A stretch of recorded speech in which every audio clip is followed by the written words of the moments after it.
Celine Voss had sat in the same chair for 11 years.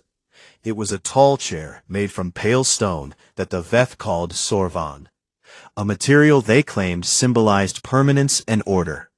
To Celine, it just felt cold. Everything on Veth Prime felt cold. The council chamber was enormous. It curved in a wide circle, with hundreds of seats arranged in rising rows around a central platform. Each seat belonged to a species. Some seats had cushions, decorations, or small flags. Earth's seat had nothing extra, just the pale stone chair and a small plaque that read, Provisional Member, Human Collective, Sol System. The word provisional had been there for 47 years. Nobody had ever talked about removing it. Celine was a tall woman with dark eyes and short gray hair that she kept neat and close to her head. She was 53 years old. She had spent most of her adult life in rooms like this one, listening to aliens talk about humanity, like humans were not in the room. She had learned to keep her face still. She had learned to write everything down. And she had learned very early that the council did not respect emotion. They respected data. Today she had data. She stood when it was her turn. The chamber's ambient sound dropped. A few of the Veth counselors adjusted their robes. The Orani representative, a wide creature with 4 arms and pale yellow skin, did not look at her. He was looking at his own screen, as if whatever Celine had to say was not worth his full attention. She spoke clearly and without rushing. She told the chamber that Earth survey teams had detected active construction signals in grid sectors 7 through 19 of the demilitarized expansion zone. The signals matched Orani engineering frequencies. The construction had been going on for at least 12 years. She placed them on the shared data feed so every seat in the chamber could see them. She reminded the chamber that the Non-Aggression Compact of 2142 forbade any council member from developing or fortifying that zone. Earth had followed that rule. Earth had stopped 3 separate colonization programs because of that rule. Earth had been told, repeatedly, that the zone was sacred, a buffer, a guarantee of peace. She asked the chamber to explain what she was looking at. There was a pause. Then Councillor Athene of the Veth spoke. He was very old by Veth standards, which meant he was nearly 400 years old in human terms. He had pale blue skin and eyes that never fully opened. His voice was slow and flat, like water moving over stone.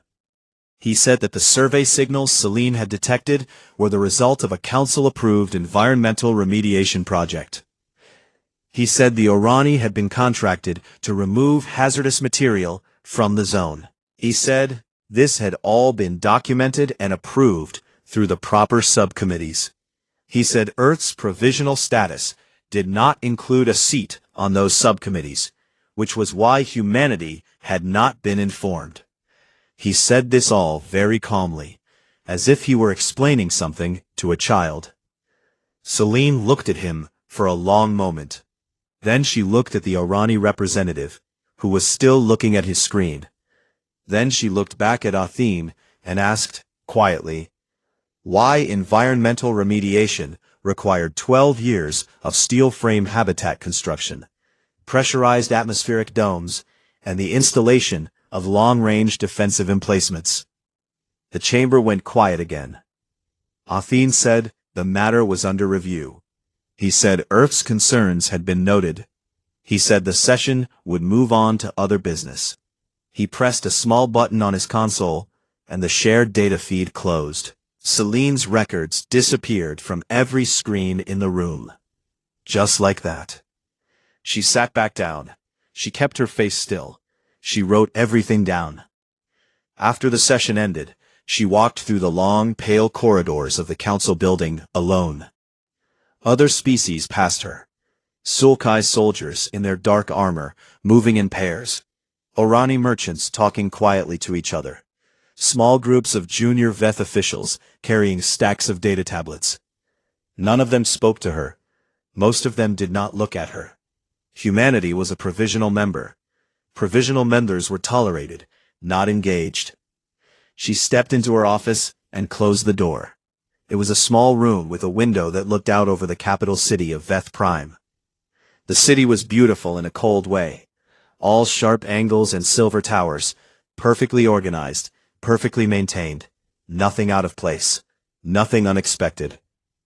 Celine sat at her desk and opened her personal terminal. She pulled up the full survey data again. She went through it slowly, page by page, cross-referencing it against the official compact records and the public Orani Colonial Registry. It took her 3 hours. At the end of those 3 hours, she sat back in her chair and looked at the ceiling. It was worse than she had thought. The Orani had not just been building in the zone for 12 years.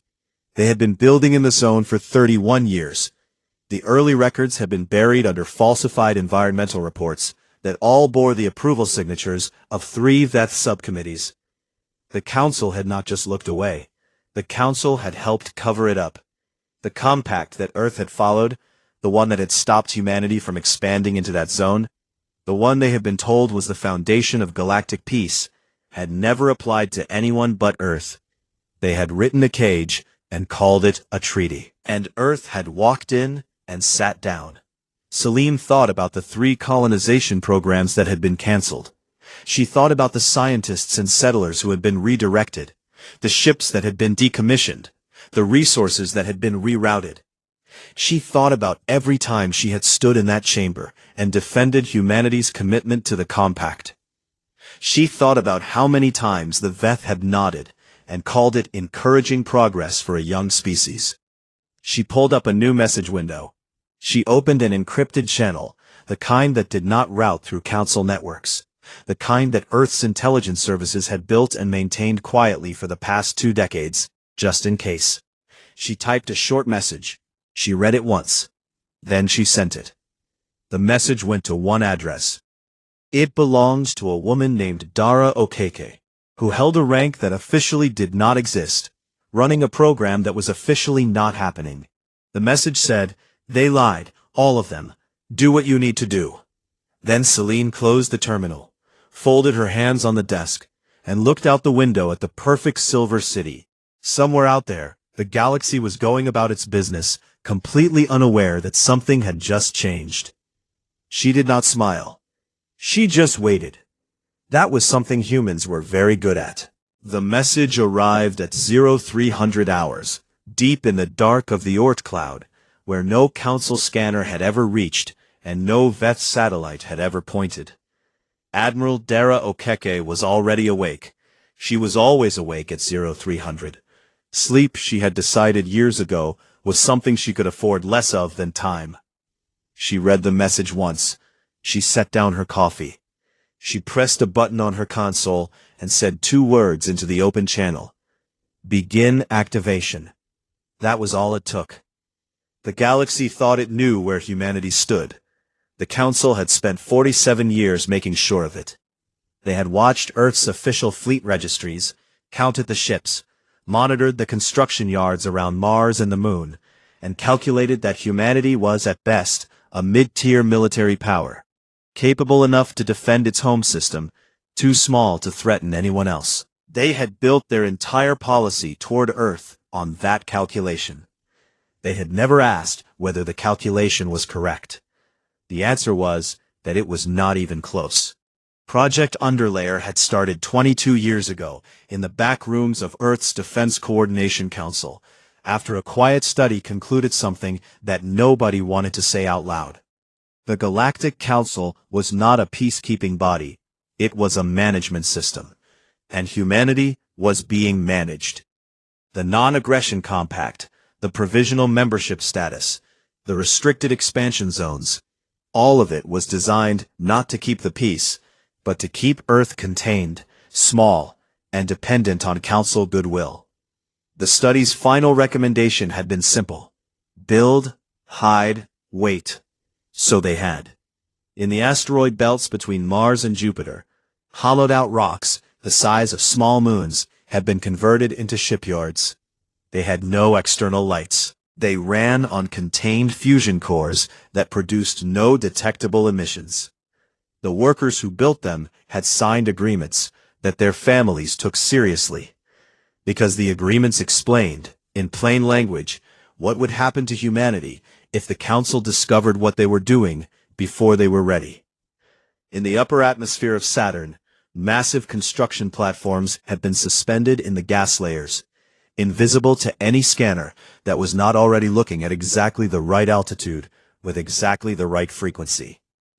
New weapon systems had been tested there, inside the storm bands, where the interference was so thick that even Earth's own monitoring stations could not get a clean read. In the deep Oort cloud, at the very edge of the solar system, 14 battle groups sat in cold sleep, engines off, crews rotating on minimal duty cycles, waiting. They had been waiting for years. Some of the crew had been born waiting. They knew what the waiting was for. Admiral Okeke stood on the bridge of the UEF Resolute, the flagship of the first battle group, and watched the activation sequence run across her displays.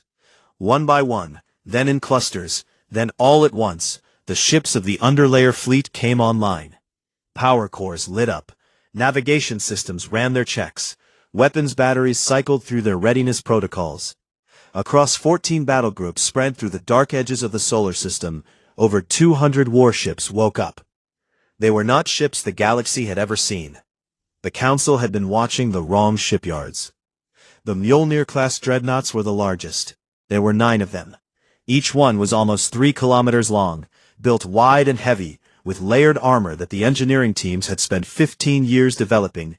They were not fast ships. They were not meant to be. They were meant to be hit repeatedly and not care. They were meant to sit in a battle line and absorb everything the other side could throw, while the smaller ships worked. The Harrow-class frigates were the opposite, fast, narrow, and built around a single function.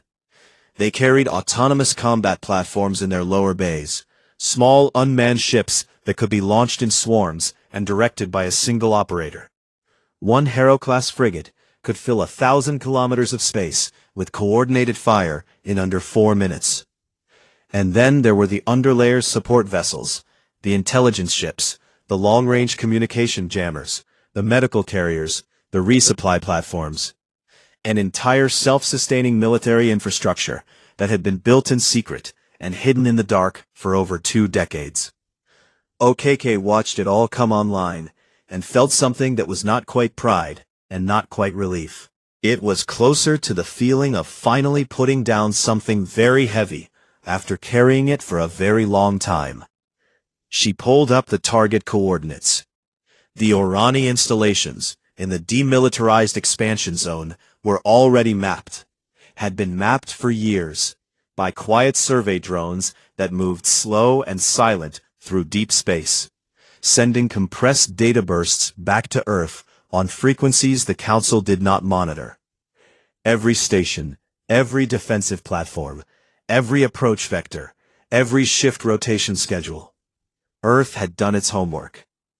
On the Council's monitoring station orbiting Veth Prime, a junior analyst named Os was running a routine scan of the Sol system when his equipment began behaving in a way he had no reference for. Transponder signals were appearing.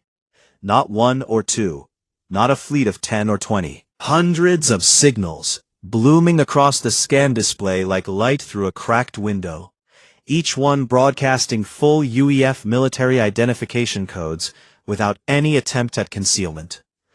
Os stared at his screen. He ran the scan again. The signals were still there. He expanded the detection range. More signals. He kept expanding. More signals. He sat back in his chair and said nothing for approximately 10 seconds, which was how long it took his brain to accept what his screen was showing him.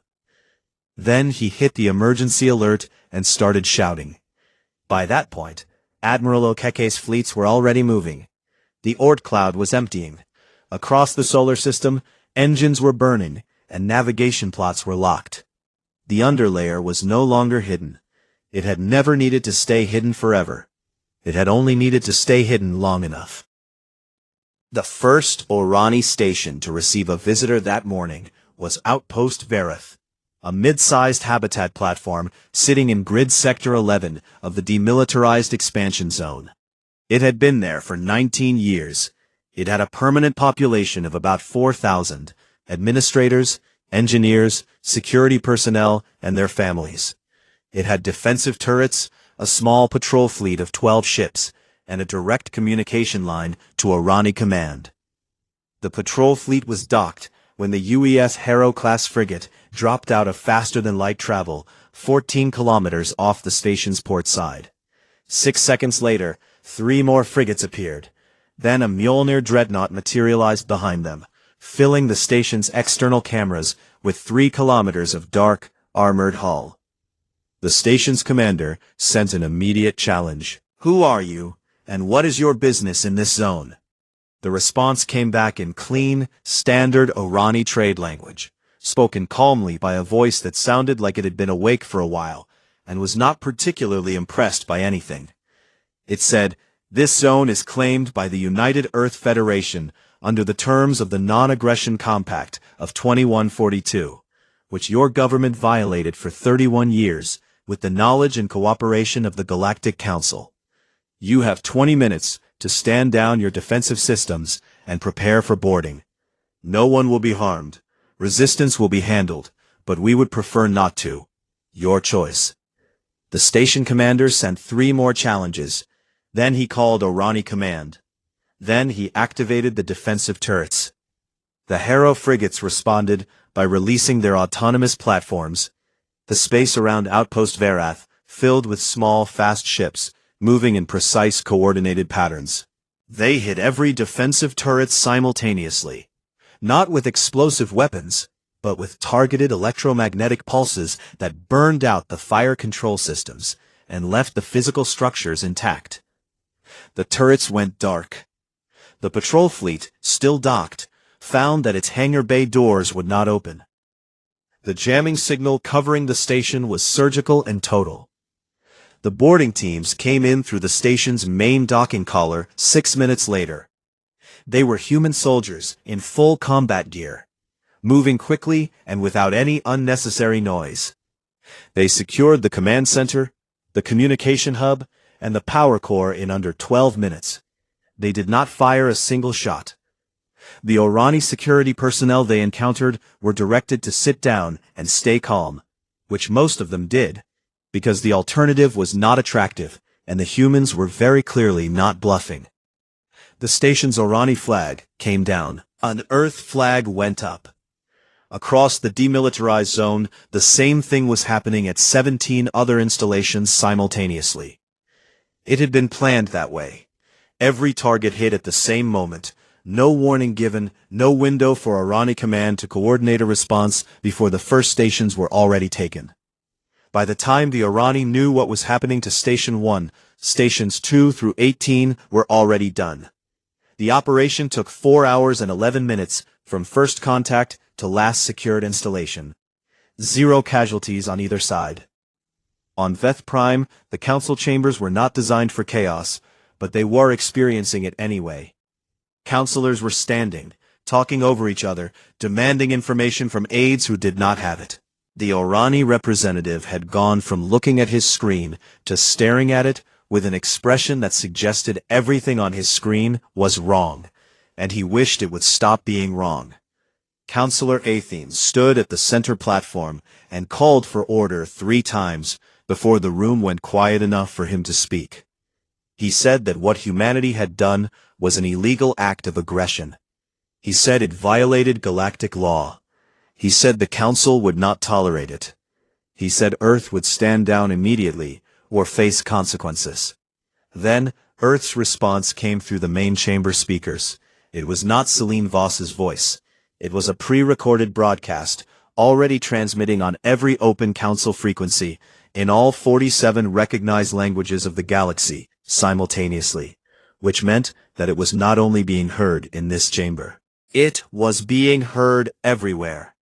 The broadcast said, The United Earth Federation has today reclaimed territories in the demilitarized expansion zone that were illegally occupied by Irani colonial authority, with the documented knowledge and cooperation of the Galactic Council.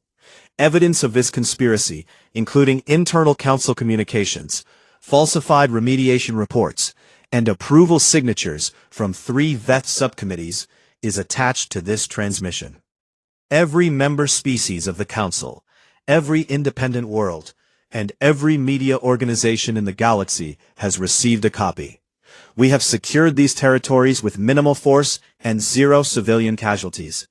We will hold them. Any fleet that enters this zone will be regarded as a hostile combatant. This is the only notice we will give. The chamber was very quiet. Then every screen in the room lit up with incoming messages from minor species embassies, independent colony worlds, and galactic news organizations. The evidence package had arrived. People were reading it. People were talking about it. The galaxy, which had been asleep an hour ago, was now very much awake. Commander Harath of the Sulkai had been monitoring the Sol sector from a safe observation distance when the operation began. He was a veteran warship commander who had seen 3 conflicts in his career and had a reputation for being hard to surprise. He was currently very surprised. He had watched the engagement data in real time, the coordinated strikes, the simultaneous boarding operations, the jamming coverage, the precision of the autonomous platforms. He had run the numbers on the timing. The humans had hit 18 targets at the exact same moment. The planning required to do that, the intelligence gathering, the coordination across that much space, the logistics of moving that many ships without detection. It was not the work of weeks or months. It was the work of years, maybe decades. He thought about the Mjolnir dreadnoughts he had seen on the sensor feeds. He pulled up the classification reports his analysts had written in the past 2 hours. Every report used the same word: unknown. Unknown hull configuration, unknown armor classification, unknown weapon signature, unknown drive signature. He sat in his command chair for a long time after that. Then he opened a channel to Irani Grand Admiral Veth-Ra, who was already assembling a punitive fleet on the far side of the zone. The Grand Admiral looked like a man who had made a decision and intended to carry it through regardless of what anyone said.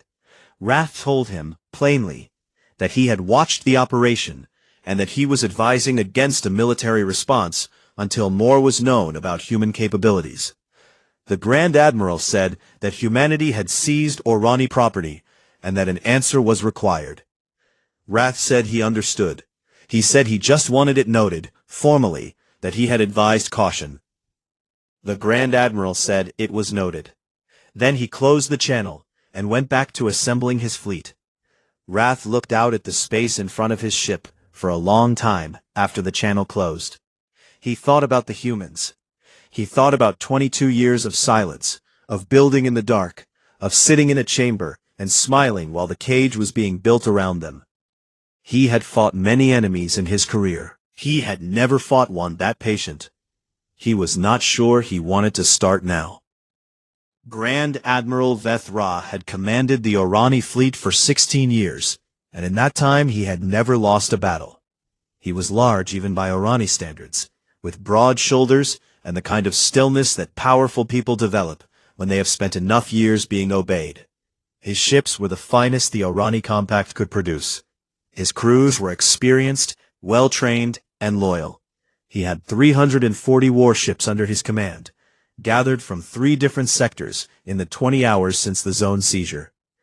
He was confident. He was also, though he would not have admitted it, slightly unsettled. The intelligence reports on the human fleet had not been useful. His analysts had given him ship counts, formation positions, and approach vectors, the basic information. What they had not been able to give him was any reliable data on the capabilities of the ships he was being asked to fight. The Mjolnir-class dreadnoughts were unknown vessels. The autonomous combat platforms had no entry in any Council weapons registry. The human fleet's electronic warfare capability had blanked Orani sensors during the zone operation so thoroughly that his best analysts were still not sure exactly how it had been done.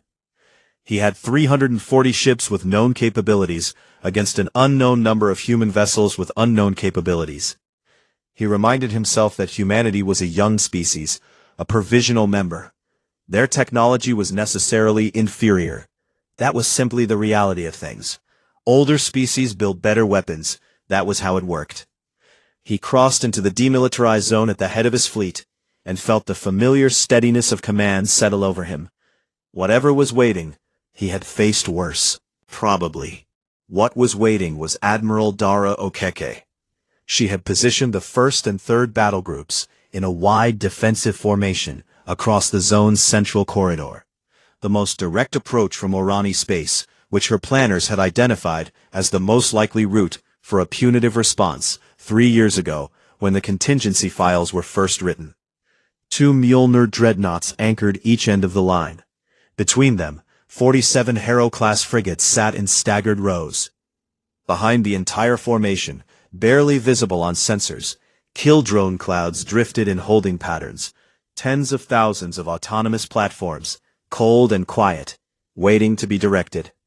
Okeke was a compact woman, with a steady voice and hands that never shook. She had been in the underlayer program for 18 years. She had never commanded a battle in anger. She had spent 18 years planning for one. Now she stood at her bridge display and watched 340 Orani warships come toward her, and felt less afraid than she had expected. She had run this scenario 412 times in simulation. She had won 397 of them. Veth Ra hailed her. The channel opened, and his wide face filled the display, composed, formal, carrying the specific kind of authority that expected to be recognized. He told her that she was in violation of galactic law. He told her that she had 1 hour to release all seized Orani stations and withdraw human forces from the zone. He told her that failure to comply would result in military action. His tone was the tone of a man delivering instructions, not offering options. Okeke looked at him for a moment. Then she thanked him for the call. She told him she had reviewed his ultimatum and that she had a counter-proposal. She said he had 30 minutes to begin withdrawing his fleet back across the zone boundary. She said that if he did not begin withdrawing in 30 minutes, her forces would assist him in doing so. She said she wanted to be very clear that this was a genuine offer, not a provocation, and that she preferred the first option strongly. She said all of this in the same calm voice she used for everything. Veth Ra stared at her for a long moment. Then he closed the channel. 29 minutes later, with no withdrawal in progress, Okeke gave the order to engage. The Harrow frigates released their platforms first. 47 ships opened their bays simultaneously, and the space between the two fleets turned dense and complicated very fast. The drone swarms moved in coordinated patterns that looked chaotic, but were precisely directed, targeting Orani weapon systems, communication arrays, and engine blocks in a strict priority sequence. Disable. Don't destroy. Move to the next target. The Orani fleet fired back. Their weapons were good. Some of the drones were hit. Most were not. There were too many of them moving too fast in too many directions for conventional targeting systems to manage. The Orani point defense networks, designed to handle incoming missiles and fighters, had not been built for swarms of 300 autonomous units operating as a single distributed system. The Mjolnir dreadnoughts moved forward, slowly, deliberately. Orani fire hit them again, hit them harder. The layered armor absorbed it, and the dreadnoughts continued forward at the same speed, as if the incoming fire was weather and not weapons. It was deeply unnerving, in a way that Veth Ra's commanders struggled to put into words in their post-action reports, because they had never seen a ship take direct hits from heavy weapons and not react. The battle lasted 41 minutes. At the end of it, 63 Orani warships were drifting with disabled engines. Veth Ra's flagship had been boarded by a human rapid entry team, that had come through the hull in a section he had not known was compromised. He had fired his personal sidearm twice before realizing that it was not going to change the situation. He had surrendered to a human sergeant who was approximately half his size, and had the manner of someone with a very full schedule. The remaining Orani ships, 277 of them, received a transmission from the UEF Resolute. It said, "The engagement is over. Collect your disabled vessels and withdraw. We will not pursue. Your wounded will be treated before transfer." This offer expires in 2 hours. They took the offer. Back on Veth Prime, Counselor Athene watched the battle data come in and said nothing for a long time. Around him, his aides were talking and screens were filling with information, but he sat very still in his chair and looked at the numbers. 340 ships, 41 minutes, 0 human vessels destroyed. He was 400 years old. He had watched civilizations rise. He had helped manage 100 diplomatic crises, and had always found, eventually, the point where the other side could be reasoned with, redirected, managed. It was what the Council did. It was what the Council had always done. He looked at the numbers again. He began, slowly and for the first time, to understand that humanity had not been waiting to be managed. Humanity had been waiting for this. On the deck of the Resolute, Commander Harath's personal message arrived in Okeke's secure inbox. It said only, "I advised against it. I want that noted." Then, after a pause in the timestamp, a second line. "Well fought, Admiral." She read it twice, set it aside, and went back to work. There was still a great deal to do. The council chambers on Veth Prime had never been designed for the kind of meeting that was happening now. The building was designed for deliberation, for slow and formal process, for the careful management of disagreements between species that had centuries of diplomatic practice behind them. It was not designed for a moment when the entire foundation of that process had been shown, to everyone in the galaxy, to be built on a lie. The chamber was full. Every seat was occupied. The noise before the session was called to order was something between a conference and an argument, with small groups of representatives speaking urgently to each other in clusters across the rows. 3 junior Veth officials had already resigned that morning. The Orani representative had not come. His seat was empty, which in council procedure was deeply unusual, and which everyone in the room noticed. Celine Voss walked in and sat down at Earth's seat. The plaque that said Provisional Member. She placed a data drive on the small table in front of her and waited. Counselor Athene called the session to order.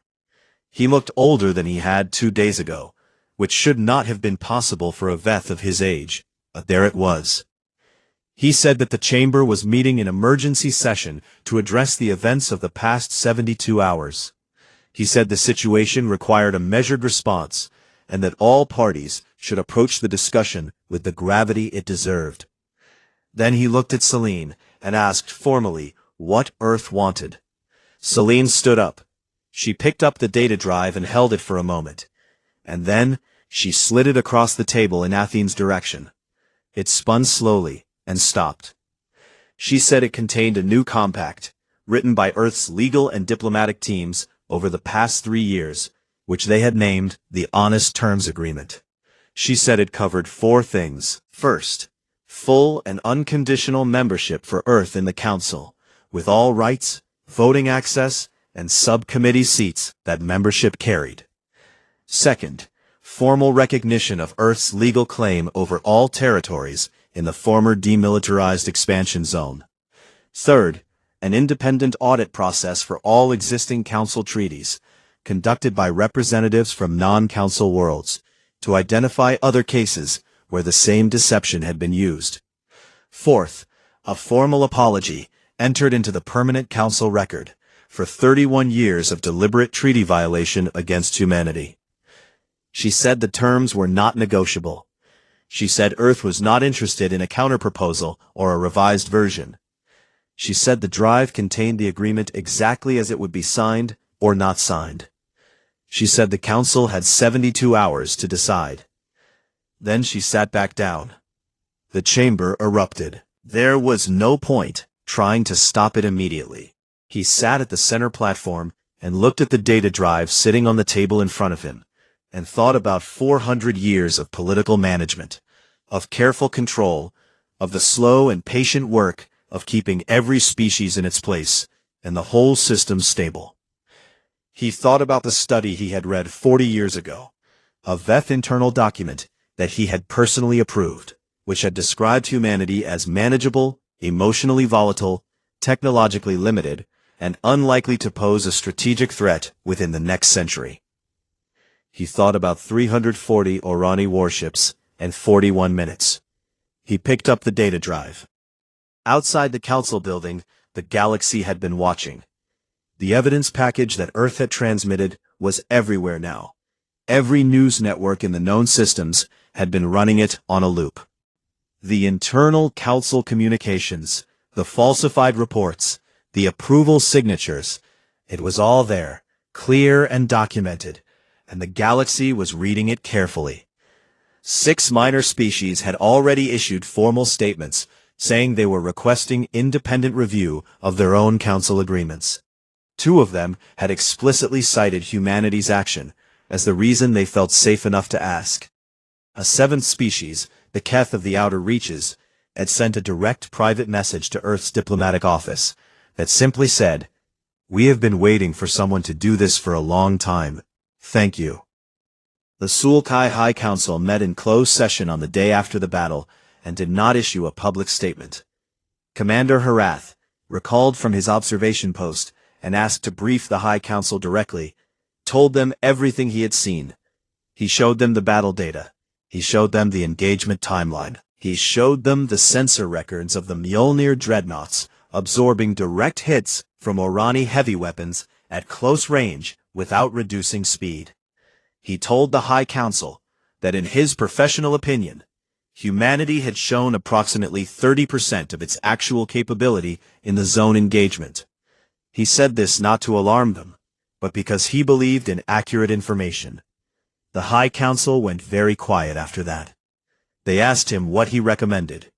He said he recommended they send Earth a message of congratulations and begin drafting a genuine friendship treaty as soon as possible. The High Council thought about that. Then they did it. 71 hours after Selene had placed the data drive on the table, Counselor Athene called another session. He sat at the center platform. He looked at the full chamber. He picked up the honest terms agreement and said, without any visible emotion, that the Galactic Council accepted Earth's terms as written. It was entered into the permanent record. The word provisional disappeared from Earth's plaque in the chamber the same afternoon. A technician removed it with a small tool while Selene stood nearby and watched. The technician was a young Veth, nervous about being so close to the human ambassador. Selene noticed. She smiled at him. He looked startled, then nodded quickly and went back to his work. That evening, Selene stood at the window of her office and looked out at the Silver City. She sent a short message to Admiral Okeki. It said, "It's done." Okeki read it on the bridge of the Resolute, where she was supervising the permanent positioning of 2 battle groups at the zone's edge. She nodded once, set the message aside, and went back to the navigation charts. Far away, in the offices of galactic historians, analysts, and political scientists across a dozen species, people were beginning to ask the same question. How had humanity done it? How had a species that had been provisional members for 47 years, watched and limited and condescended to for nearly half a century, pulled off something that no other species in Council history had managed? They looked at the ships, they looked at the weapons, they looked at the tactics, and then, slowly, they looked at the timeline. 22 years of building in secret, 47 years of sitting in that chamber, smiling, taking notes, waiting for the right moment. The patience of it, the scale of it. No other species they knew had ever demonstrated that particular quality in that particular way. Most species, when they felt caged, rattled the bars, escalated. Humans had looked at the cage, memorized every bar, found the weak points, built the key, and then waited until the exact right moment to use it. They wrote their reports, they filed their analyses. They used careful academic language to describe what they were seeing. But what most of them felt, underneath the careful language, was something they did not quite have the words for. The galaxy had made a very simple mistake. It had looked at humanity and seen a young species, small, emotional, new to the stars, easy to manage.